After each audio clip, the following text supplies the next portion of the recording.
Pada tahun 1925, saat Indonesia masih dijajah oleh Belanda, banyak pribumi yang dipaksa bekerja di rumah petinggi Belanda. Begitu pula yang terjadi di salah satu daerah di Jakarta yang saat itu disebut Batavia. Keluarga Belanda yang menguasai daerah itu mempunyai banyak pekerja pribumi, hingga pada suatu hari ada seorang pekerja yang merasa dirinya dikekang dan ingin segera bebas dari rumah itu. Aku sudah muak. Kebebasan diriku dan keluargaku diambil. Aku akan mengakhirinya dengan segera. Ibu mau kemana, Bu? Ini sudah mulai malam, Bu. Dengar ya, kalian diam di rumah saja. Ibu akan menyelamatkan keluarga kita. Malam harinya dia mulai bertindak. Pribumi itu adalah kepala pelayan yang sangat dipercaya sehingga ia memiliki kunci semua ruangan. Setelah berhasil menyelinap ke kamar sang nyonya rumah, pribumi itu membunuhnya dengan cara mencekiknya. Saat hendak kabur, Tuan Fritz selaku tuan rumah memergokinya dan langsung menyuruh ajudannya untuk menyeretnya keluar rumah. Di luar rumah, Tuan Fritz langsung membunuhnya setelah memarahinya. Hal itu disaksikan oleh anggota keluarga kecuali kedua anaknya dan juga disaksikan oleh pelayannya yang lain. Karena kejadian itu, Tuan Fritz memecat seluruh pekerja pribumi dan menyisakan dua anak kembar dari si pembunuh, yaitu Alina dan Amita. Pada suatu hari, Alina dan Amita terlambat untuk bekerja. Kalian telat, cepat cuci baju sekarang. Baik, Tuan. Saat Alina dan Amita sedang cuci baju, Jack dan Jacob datang dan mengajak mereka bermain. Alina, Amita, ayo kita bermain. Tidak bisa, kita sedang mencuci baju. Benar, ini perintah dari ayah kalian.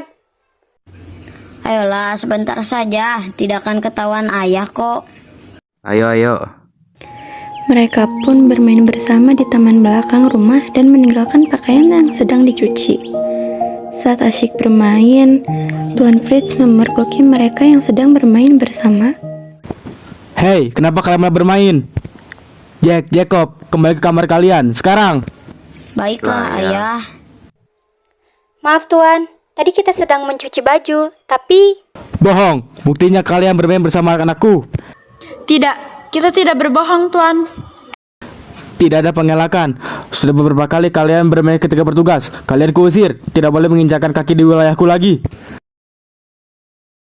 Saat Alina dan Amita sedang bermain di rumah, mereka bersama teman-temannya yang lain, Jack dan Jacob mendatangi mereka dan mengajak mereka bermain di sebuah taman.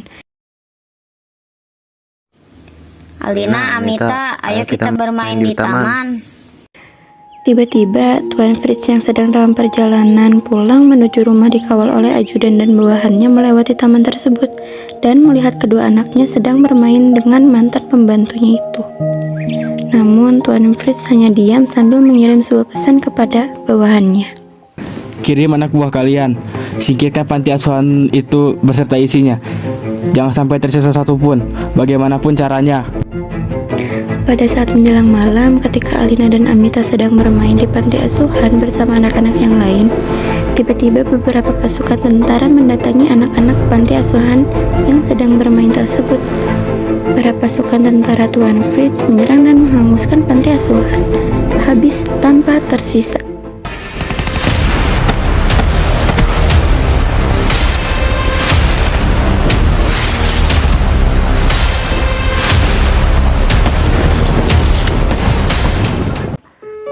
Di pagi harinya, ketika Jack dan Jacob datang ke panti asuhan Amita dan Alina untuk mengajak mereka bermain, Jack dan Jacob terkejut melihat kondisi panti asuhan yang sudah hancur dan terlihat beberapa anak tergeletak pingsan dan berlumuran darah. Alina, Amita, kalian kenapa? Mereka semua kenapa? Aku juga tidak tahu, Jacob. Sebaiknya kita panggil dokter saja. Jack dan Jacob langsung memanggil dokter dan menyuruh para dokter untuk memeriksa mereka satu persatu. Namun nihil, para dokter menyatakan bahwa semua anak-anak yang tergeletak sudah meninggal.